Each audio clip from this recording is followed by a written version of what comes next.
बिस्मिल्लाहिर्रहमानिर्रहीम। अस्सलामुअलैकुम। आप देख रहे हैं हालात। मैं हूं सईद चौधरी।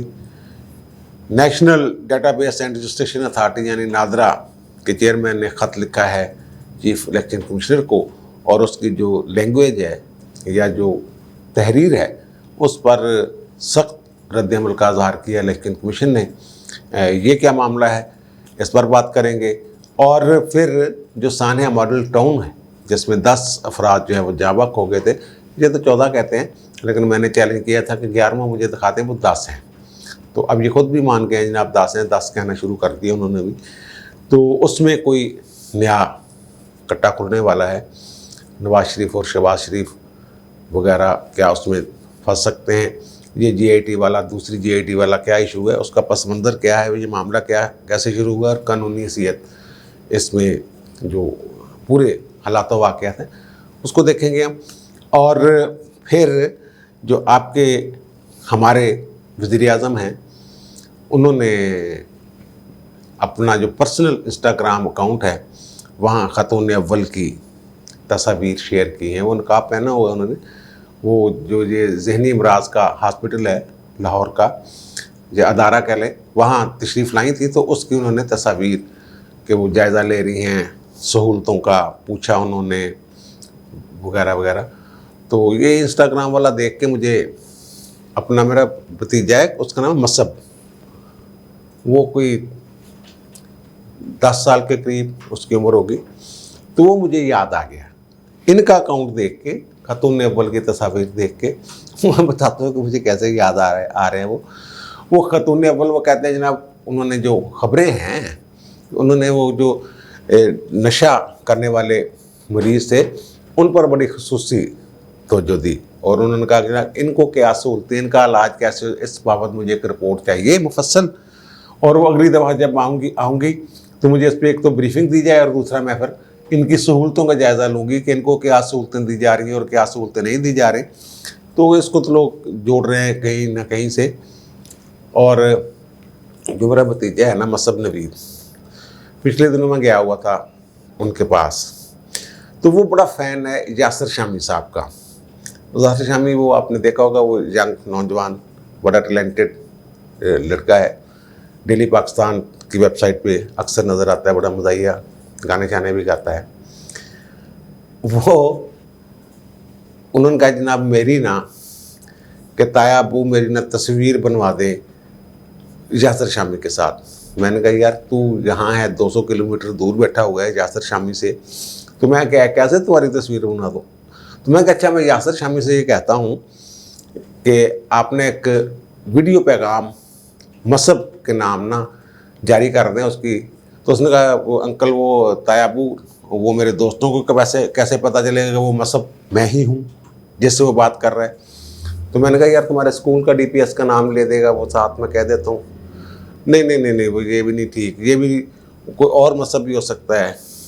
तो मैंने कहा यार अच्छा, मैं उसे कहता हूँ कि मेरा नाम भी ले दे कि सईद साहब, आपके जो आपके ताया अबू सईद जो है वो भी मेरे दोस्त हैं, जो भी इस तरह की बात। वो मैंने यासिर से कहा, तो यासिर शामी ने मोहब्बत है, तो उन्होंने एक पैगाम, वीडियो पैगाम रिकॉर्ड करके मुझे भेज दिया। तो वो मैंने मसब को भेज दिया, बच्चा है छोटा सा। तो उसने अपने फिर वो जो व्हाट्सएप और पता नहीं कहाँ वो स्टेटस वगैरह जहाँ जहाँ लगाना होता है वहाँ स्टेटस उसने फिर उसका लगा दिया, यानी कि वो। और ख़ान साहब जो है इनका भी मुझे ये लगा, ऐसे लगा कि जैसे ये मसब जितना, जैसे वो 11 साल 10-11 साल का बच्चा होता है, उसी तरह इन्होंने इंस्टाग्राम पे वो खातून अव्वल की जो तस्वीर हैं, हालांकि खबरें छप गई, सारा कुछ हो गया, और फिर प्राइवेट अकाउंट से उनकी तस्वीर को शेयर करना ऐसे ही है जैसे मसब जो है यासिर शामी की तस्वीर को अहमियत दे रहा था या उसके वीडियो पैगाम को अहमियत दे रहा था। एम ही मुझे लगा, एम ही लगा मुझे कि ये वज़ीर-ए-आज़म साहब ने ये क्या किया है। हालांकि इसमें कोई बात नहीं है, ठीक है, वो दे सकते हैं, तस्वीरें लगा सकते हैं, सारा कुछ कर सकते हैं। और फिर दूसरी, वो मैंने पहले भी एक जिक्र किया ना, मेरे चचा भी है जिन्होंने ज़िंदगी भर कोई काम नहीं किया, बातें बड़ी करता है। तो कभी पहले पीपल्स पार्टी में थे, बड़ी उनके साथ थी, बाद में वो और एक आध पार्टी बदल के बाद में आ गए पीटीआई में। तो मैंने अपने चाचा से पूछा, मैं कहा चाचा जी उन्होंने पीटीआई च आ गए? कहते यार इमरान दा देर मेरे ना बड़ा मिलता। तो ये दो वाक़यात मुझे अपने ख़ानदान में ही दो लोग हैं जो मुझे लगता है कि एक इमरान खान की जो जहनी सतह है वो मेरे भतीजे जितनी है, और मेरे चाचा जो कहते हैं वो कहते हैं मेरा बेटा जेर बड़ा मिलता, और चाचा ने कभी जिंदगी भर काम नहीं किया, और पूरी जिंदगी जी कमाई से एक कीमा बनाने वाली मशीन से जी इलैक्ट्रॉनिक होंगी, दूसरी दो स्पीकर वाली टेप जी सौदे को लैके आए ये पूरी जिंदगी उन्होंने, और समझते जनाब मैं एक कामयाब तरीन इंसान हाँ वगैरह वगैरह जो भी है। अजीर आप बातें जो national database and registration authority NADRA के चेयरमैन है ना तारक मलिक साहब, अब दोबारा लेके आए हैं इनको। वो तारक मलिक साहब नवाज शरीफ दौर में वही थे ना जो अंगूठे जो थे कहते थे जनाब वो मैच नहीं कर रहे इलेक्शन पे, तो फिर वो चले गए थे छोड़ के, कहते हैं कि आईटी के बड़े माहिर हैं। फिर वो अब ये वापस लेके आए, उनको दोबारा चेयरमैन लगाया। तो उन्होंने एक ख़त लिखा इलेक्शन कमीशन को, उन्होंने कहा जनाब ये कि आई वोटिंग के लिए 2004 अरब रुपए का नया माहदा आपके साथ करना चाहते हैं। और जो लैंग्वेज है कि जनाब पहले भी उसका मतलब सादा लफ्ज़ों में ये बनता है कि जनाब आपको हम ये चाहते हैं आपके साथ करना करना, तो जो आगे उन्होंने जो लफ्ज़ इस्तेमाल किए कि इसमें कोई पेशरफ्त करें आर्डर के अंदाज में कि ये कुछ करो भाई, जैसे आर्डर दिया। हालांकि मैंने पहले भी बताया है ये लोग आइन पढ़ते नहीं, कानून पढ़ते नहीं। आइन के आर्टिकल 220 के तहत तमाम इंतज़ामिया जो है वो पाबंद है इलेक्शन कमीशन के साथ तावन करने, मावनत करने, उसके हुक्म मानने। और नादरा भाई, नादरा भी क्या चीज़ है? इलेक्शन कमीशन एक आइनी अदारा है, उसके पास अदालती इख्तियारात भी हैं, तौहीन अदालत की कार्रवाई भी हो सकती है, और उसका एक प्रोटोकॉल है, उस प्रोटोकॉल को नहीं तोड़ा जा सकता। अब इलेक्शन कमीशन ने उनको कहा भाई जी तू कौन होना था हुक्म देने वाला, और पहले जो 6 करोड़ 65 लाख रुपए इस सिस्टम पे लग गए थे, एक और जो पहले माहदा था वो पैसे कहाँ गए? उस उदा साहब तो दियो, वो मांग सकता है साहब। इलेक्शन कमीशन के पास ये इख्तियार है, नादरा के पास ये इख्तियार नहीं जनाब। वो हम ये करना चाहते हैं तो आप इसमें कुछ पेशरफ्त करें, कुछ तेज़ी दिखाएं, कुछ करके दिखाएं। ये सारा ज़ाहिर है अपनी तरफ से तो उन्होंने चेयरमैन नादरा और इलेक्शन कमिश्नर को, चीफ इलेक्शन कमिश्नर को अंडर प्रेशर करने की कोशिश की, और हुकूमत को बताया कि जनाब मैं भी थोड़े नाल खड़ा, मोडे ना मोडा ला के, लेकिन वो उल्टा पड़ सकता है। मुझे वाक़या याद है, बल्कि मैं निशाद हूँ उसका। अरशाद हसन खान होते थे चीफ इलेक्शन कमिश्नर। ज़ाहिर है चीफ इलेक्शन कमीशन के ख़िलाफ़ दरखास्तें वगैरह आती रहती हैं। लाहौर हाई कोर्ट में एक दरखास्त आई और उसमें हाई कोर्ट ने नोटिस जारी कर दिया, जवाब तलब कर लिया इलेक्शन कमीशन से, या चीफ इलेक्शन कमिश्नर भी फ्रीक था उसमें। तो ख्वाजा सईद ज़फ़र साहब डिप्टी अटार्नी जनरल थे, वफाक को रिप्रेजेंट करते थे अदालत में, तो वो उस केस में पेश हुए थे। तो उन्होंने एक उनका परफार्मेंस और रूटीन का एक ख़त होता है कि जनाब जो भी रिस्पोंडेंट होता है हुकूमत का, उसको वो एक ख़त लिखते हैं कि जनाब आपके ख़िलाफ़ ये केस आया था अदालत में, और अदालत ने ये हुक्म जारी किया है कि फ़लाँ तारीख तक जवाब दाखिल करें, या नोटिस जो भी अदालत का हुक्म, वो थोड़ा सा खुलासा बयान कर देते हैं, और आखिर पे फिर लिख देते हैं आपको हदायत की जाती है कि अदालती हुक्म पर अमल दरामद के लिए फ़लाँ तारीख तक जवाब तैयार करके हमें भेज दें, ताकि अदालत को में सबमिट किया जा सके उसे। उन्होंने ऐसा ही एक लेटर जो है वो चीफ इलेक्शन कमिश्नर को लिख दिया, अरशाद हसन खान साहब को, कि आपको हदायत की जाती है कि अदालती फ़ैसले के मुताबिक ये जवाब दाखिल करें। अब अरशाद हसन खान साहब जो हैं चीफ जस्टिस पाकिस्तान भी रहे हुए थे, उनको अपने इख्तियारात का पता था। वो गुस्सा कर गए इस बात पे। उनका जनाब ये डिप्टी अटार्नी जनरल कौन होता है मुझे हुक्म जारी करने वाला, या हदायत करने वाला कौन होता है, ये क्यों लिखा उसने? उन्होंने जनाब वो तड़ले वाले इलेक्शन कमिश्नर से, चीफ इलेक्शन कमिश्नर, और आइन उनकी मुकम्मल सपोर्ट में खड़ा हुआ था। तो उन्होंने जनाब पैगाम भेजा उनका भाई जी या इस्तीफ़ा दे दो। अब इस बात पे कि ये क्यों लिखा है कि आपको हदायत की जाती है जो आप दाखिल करें। उन्होंने कहा या इस्तीफ़ा दे दे या फिर तेने मैं दस देंगा कि मैं चीफ इलेक्शन कमिश्नर की हूँ।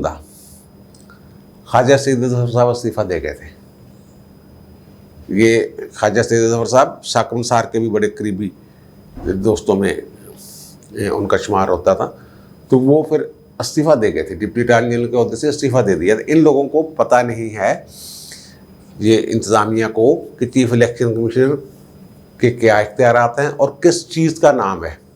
पहले भी मैंने ये कहा था, जो सदर ने कहा था ना जब कि जनाब इस्तीफ़े का तो देने ना, उस वक्त मैंने कहा था कि ये नाखून चन्ने पवा सकते हैं चीफ इलेक्शन कमिश्नर साहब, वो तो तहम्मुल और बर्दाश्त से काम लें तो अलग बात है, लेकिन असल में वो चाहें तो आधी हुकूमत उनके ख़िलाफ़ जो बयान दे रही है, जो वज़ीर वज़ूर, वो नहल हो सकते हैं, सज़ाएँ हो सकती हैं। ये अलग बात है सुप्रीम कोर्ट में जाके क्या होता है, स्टे होता है नहीं होता, फ़ौरन स्टे हो जाता है। वो आपके जो डिप्टी वो नायब स्पीकर जो है, डिप्टी स्पीकर, उनका भी तो स्टे हो ही गया हुआ ना, सूरी साहब का। वो इलेक्शन कमीशन ने नाहल किया था, उनका इलेक्शन का लदम किया था, वो स्टे है, स्टे पे चल रहे हैं। और फिर यहाँ ये भी हामिद खान साहब कहते हैं एक दफ़ा केस की समाअत हो जाए या हो ही ना, वो एक नई डॉक्ट्राइन आ गई है कि ना केस पेंडिंग पे आ रहे, स्टे करके मुड़ के लाओ ना पे आ रहे, हुकूमत गुजर भी जावे। इस तरह के सारे मामलात हैं। अब आते हैं मुस्तरफ कि ये कुछ दूसरा जो मैंने बात की थी कि सानिया मॉडल टाउन वाला क्या कट्टा खोल सकता है, क्या कट्टा खोलने वाला है। ये लाहौर हाई कोर्ट में एक बेंच है 7 रुकनी, जिसकी सरबराही कर रहे हैं मिस्टर जस्टिस मोहम्मद अमीर भट्टी जो चीफ जस्टिस हैं, और दीगर अरकान में mister justice Shahzad Ahmed Khan, justice miss Aliya Neelam, justice Shahbaz Rizvi, justice Sardar Ahmed Naeem, justice Sarfraz Dogar और जस्टिस तारक सलीम शेख। ये 7 रुकनी बेंच है। ये जब सानिया हुआ है मॉडल टाउन का, तो उसके बाद एक GIT बनी थी। इसकी जो FIR है ना, वो हाई कोर्ट के, पहले तो पुलिस ने एक FIR दर्ज कर ली, उसके बाद लाहौर हाई कोर्ट के हुक्म पर एक FIR दर्ज की गई, और अपनी मर्जी से वकला की मुशावरत के साथ, हालांकि FIR के बारे में होता है कि मुशावरत के साथ FIR दर्ज करवाई जाए, तो उसको अदालतें वो मानती नहीं है, तो वो आफ्टर टाट कहती हैं जो कुछ भी उसके लिए कोई लफ्ज़ इस्तेमाल होते हैं। तो बाकायदा वकला साथ गए थे, उन्होंने वो एक ड्राफ्ट तैयार करके इन्होंने वो दायर किया था। 29 के करीब मुल्ज़म नामजद किए थे और बाकी वगैरह वगैरह थे। लेकिन फिर उसमें GIT बन गई। GIT ने चलान सबमिट कर दिया, इब्तदाई समात, इब्तदाई चलान 2015 में दिसंबर में, और फिर 2016 में फ़ाइनल चलान इंसदाद दहशतगर्दी की अदालत में चला गया। अब जो GIT की रिपोर्ट थी, अच्छा इन्होंने मुल्ज़म बनाए हुए थे जनाब नवाज शरीफ, शहबाज शरीफ, राना सनाउल्लाह, कमिश्नर, अपना चीफ सेक्रेटरी, और फिर चौधरी निसार जो वज़ीर दाखिला थे, इस तरह के कोई। लेकिन अदालत ने जो GIT रिपोर्ट थी, जो चालान था, उसकी रोशनी में देखा तो उन्होंने तलब नहीं किया इन अफसरों को। फिर हाई कोर्ट में चले गए, वो हाई कोर्ट ने ही बरकरार रखा तलब ना करने वाला मामला। 13 के करीब बंदे ऐसे थे जिनको तलब नहीं किया इंसदाद दहशतगर्दी की अदालतों ने। अच्छा, ये दौर था साकिब निसार के आखिरी थोड़े दिन रहते थे, 2-4 हफ्ते। तो एक बिस्मा अमजद नाम की बच्ची, जिसकी वालदा जहाँ बाकुई थी, उन्होंने ख़त लिख दिया साकिब निसार को, तो उन्होंने जनाब उसमें नोटिस ले लिया। तो जब लाहौर में समाअत थी तो ताहिर कादरी साहब खुद पेश हुए थे, और उन्होंने पेश होकर कहा जनाब ये बड़ा जुल्म हो रहा है, हालांकि तकरीर मैंने की तरफ से इस्तेमाल हो रहे थे। बहरहाल जो भी उन्होंने कहा, तो वो तो एक तयशुदा बात थी ना कि 100 मोटर लेना है, तो उन्होंने 100 मोटर लेके इस्लामाबाद में इसकी समाअत रख ली कि नई GIT बनानी है। अब वहाँ क्या हुआ है, वहाँ ये हुआ कि आपके जो एडवोकेट जनरल थे उस वक्त, अहमद अवैस साहब ही एडवोकेट जनरल थे, वो पेश होते हैं पंजाब हुकूमत की तरफ से अदालत में, सुप्रीम कोर्ट में। तो अदालत पूछती है कि GIT के हवाले से बात होती है कि GIT नहीं बना दी जाए, तो वो फौरी तौर पे ये कहते हैं, ये आप उस दौर के अखबारात उठा लें, मुझे ये ज़बानी याद है। उन्होंने कहा कि जनाब एडवोकेट जनरल पंजाब ने पंजाब हुकूमत की तरफ से कहा कि हम इस मामले पर नई GIT बनाने के लिए तैयार हैं, जिस पर सुप्रीम कोर्ट के जजों ने कहा कि आपने तो हमारा मसला ही हल कर दिया है, हमें कानूनी मसाइल में उलझने से बचा लिया आपने ये बयान देकर। और उन्होंने यही लिख के कि जनाब एडवोकेट जनरल पंजाब ने बयान दिया कि हम नई GIT बना देते हैं, केस डिस्पोज ऑफ कर दिया। उसमें ये देखा ही नहीं गया कि दूसरी GIT बन सकती है, कानूनी पोजीशन क्या है, चालान सबमिट हो गया हुआ है। चालान के अलावा एक और बात हो गई हुई थी, उसमें FIR इनकी मर्जी की थी, लेकिन क्योंकि चालान में 13 बंदे निकल गए तो इन्होंने एक नया मुनाजिल कराने वालों ने एक नया इस्तगासा दायर किया, प्राइवेट कंप्लेंट जिसको कहती हैं। उसमें जो 29 मुल्ज़मान थे ना, इन्होंने मुल्ज़मान बढ़ा के कर दिए 139। अब कानून ये है कि जब इस्तगासा दायर हो जाए प्राइवेट कंप्लेंट, तो FIR वाला जो केस है, जो पुलिस केस है या स्टेट केस है, वो उसकी समाअत रुक जाती है और इस्तगासा की समाअत शुरू हो जाती है। या दोनों इकट्ठे चलते हैं या इस्तगासा को तरजीह दी जाती है पहले वो, यानी जो उन्होंने कहना होता है प्राइवेट कंप्लेंट में, गवाह पेश करने होते हैं, सारा कुछ उसी तरह होता है। इवन कि मुल्ज़िमों की गिरफ्तारियां भी हो सकती हैं। तो वो प्राइवेट कंप्लेंट कर दी हुई थी, लेकिन दूसरी तरफ नई GIT की बात ये देखे बगैर कि इस्तगासा दायर हो चुका है, क्योंकि खुद जाकर बयान दे दिया और GIT, और वो अभी इस्लामाबाद में ही थे कि GIT बन भी गई। GIT ने नवाज शरीफ और शहबाज शरीफ के बयानात भी कलमबंद कर लिए, लेकिन जो मुल्ज़मान थे दो, एक इंस्पेक्टर रिजवान था और एक खुर्रम रफ़ीक कांस्टेबल था, जो इस्तगासा में और FIR में मुल्ज़िम थे, उन्होंने सेकंड GIT को, जो दूसरी GIT बनी है, उसको लाहौर हाई कोर्ट में चैलेंज कर दिए। अब लाहौर हाई कोर्ट में मिस्टर जस्टिस कासिम खान और असजद जवेद घराल 2 रुकनी बेंच बना। उन्होंने नोटिस कर दिया समाअत, लेकिन वो मुल्ज़िमों की तरफ से ये दरख्वास्त की गई कि जनाब ये बड़ा अहम मामला है, कानूनी नुक्ता है, इसको लार्जर बेंच बना दें आप। लार्जर बेंच की दरख्वास्त हो गई। अब लार्जर बेंच बन गया। 16 अप्रैल को वो लार्जर बेंच बैठा जस्टिस कासिम खान जो चीफ जस्टिस थे, जस्टिस मलिक शहजाद अहमद खान और जस्टिस आलिया नीलम। वहाँ इनकी लड़ाई होगी। एडवोकेट जनरल का हमें नोटिस नहीं दिया गया, हमें पता ही नहीं था कि आपका, वो कहते हैं यार ये तो इंतज़ामी नोट था, नोट आया था इंतज़ामी सतह पे, मैंने आर्डर कर दिया था और आपको आगाह किया था, आपका फ़लाँ जो एडिशनल एडवोकेट जनरल उस वक्त अदालत में मौजूद था, जनेद समथिंग उनका कोई नाम था। तो लेकिन वहाँ वो शाउट किया काफ़ी। अहमद अवैस साहब ने तो इस बेंच ने उस्मान बुज़दार को तलब कर लिया और उनको तौहीन अदालत का नोटिस दे दिया अहमद अवैस को। फिर बुज़दार साहब इस केस में आए तो उन्होंने कहा ये कैसे बंदे आपने रखे हुए अदालत में शाउट करते हैं, बदतमीज़ी करते हैं, अदालत पर इल्ज़ाम लगाते हैं। तो फिर अहमद अवैस ने इस्तीफ़ा लिख के दे दिया, वो रिज़ाइन कर दिया था उन्होंने। बाद में दोबारा तैनाती हुई और बुज़दार साहब को उन्होंने, बहरहाल वो तो वज़ीर आला थे, उनको तरीके से समझाया। लेकिन उस दिन यानी 16 अप्रैल 2019 को जब ये वाक़या हुआ तो बेंच ने स्टे कर दिया दूसरी GIT को। उनका नहीं ये दूसरी GIT नहीं बन सकती और सुप्रीम कोर्ट का बज़ाहिर आर्डर नहीं है, पंजाब हुकूमत ने जाके कह दिया हुआ है, ये देखे बगैर कि उसका इख्तियार है या नहीं है। ये तो ऐसे है ना कि जैसे मैं किसी मज़दूर के ख़िलाफ़ केस कर दूं जनाब अदालत में कि जनाब ये फ़लाँ घर जो है ये गिरा नहीं रहा उसको जाके, तो वो मज़दूर को बुलाया जाए अदालत में और वो यकीन दहानी करवा दे कि जनाब मैं गिरा दूंगा जाके, हालांकि वो घर किसी और का है। मज़दूर कैसे गिरा सकता है, उसके पास क्या इख्तियार है? ये ना अदालत ने देखा ना इन्होंने देखा, जाकर कह दिया जनाब हम नई GIT बना देंगे। तो वो 3 रुकनी बेंच जो था, जस्टिस कासिम अली खान, जस्टिस मलिक शहजाद अहमद खान और जस्टिस आलिया नीलम वाला, उसने स्टे कर दिया। कासिम खान साहब ने स्टे करने से इनकार कर दिया।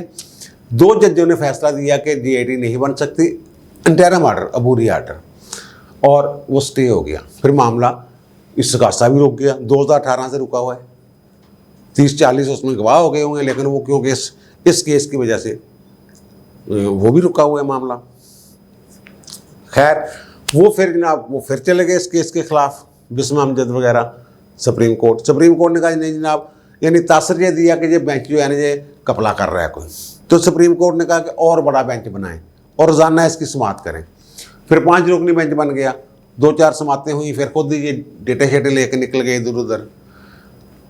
काज़म खान साहब के जाने के बाद अमीर भट्टी साहब अब चीफ जस्टिस हैं, तो उन्होंने 7 रुकनी बेंच बना दिए। अब इसमें कट्टा क्या खुलने वाला है? कट्टा ये खुलने वाला है कि उनकी तरफ से अली जफ़र साहब पेश हुए हैं मुनहाजिल करान वालों की तरफ से, और अदालत ने ये कहना शुरू कर दिया है, या ये नुक्ता सामने आ गया है कि क्योंकि ये सुप्रीम कोर्ट का आर्डर है इसलिए हाई कोर्ट में चैलेंज ही नहीं हो सकता था, तो ये तो दरख्वास्त ही काबिल समाअत नहीं है, यानी वो जो स्टेज 2 सब वकेट हो जाएंगे। ये लगता ये है, अभी दलाइल चल रहे हैं, लेकिन जो नुक्ता नज़र सामने आ रहा है वो ये है कि अगर इस मौजू पे आ जाते हैं कि ये दरख्वास्त तो काबिल समाअत ही नहीं है, तो फिर तो वो जो स्टे है दूसरी GIT के खिलाफ वो वकेट हो जाएगा, और अगर स्टे विकेट हो वो नए सिरे से इंक्वायरी शुरू होगी। उसमें वो जितने भी 13 मुल्ज़म निकाले थे, नवाज शरीफ और शहबाज शरीफ समेत, राना सनाउल्लाह समेत, वो सारा दोबारा बयान, दोबारा गिरफ्तारियाँ, दोबारा सारा कुछ हो सकता है। और वो जो लोग 10 लोग जहाँ बाक हुए थे और 60 के करीब जो ज़ख्मी हुए थे उनको कंपनसेशन दे रही थी हुकूमत, वो तारल कादरी साहब ने लेने से इनकार कर दिया। वो 2014 से लेके आज 21 हो गया, 5 साल हो गए हैं, वो उनको ना इंसाफ मिला है ना कोई कंपनसेशन मिली है। केस अभी चली जा रहा है, अभी नई GIT बनेगा, मामला फिर सुप्रीम कोर्ट में जाएगा। बहरहाल ये जो मुझे जो अदालत का जो ऑब्जर्वेशंस ख़ास तौर पे चीफ जस्टिस साहब की तरफ से आ रहे हैं, हो सकता है इख्तलाफी फैसला आ जाए, वो यही आ रही है कि जनाब वो ये तो काबिल समाअत ही नहीं है। हालांकि वो सुप्रीम कोर्ट का फैसला मेरिट पे नहीं है। एक बात वो एक यकीन दहानी पे, जैसा मैंने कहा कि मैं कह दूँ मजदूर जनाब मेरा फलां दा घर नहीं ढा रहा, वो कह दे मैं ढा देना, इसी तरह की जजमेंट है ना। वो ये तो नहीं देखा कि मजदूर क्यों गिराएगा, मजदूर के पास क्या इख्तियार है, आप क्यों गिरवाना चाह रहे हैं। ये इस तरह कोई कट्टा शट्टा खुल सकता है। अब मुझे इजाज़त दीजिए, दोबारा मुलाकात होगी नए व्लॉग के साथ। अल्लाह हाफ़िज़।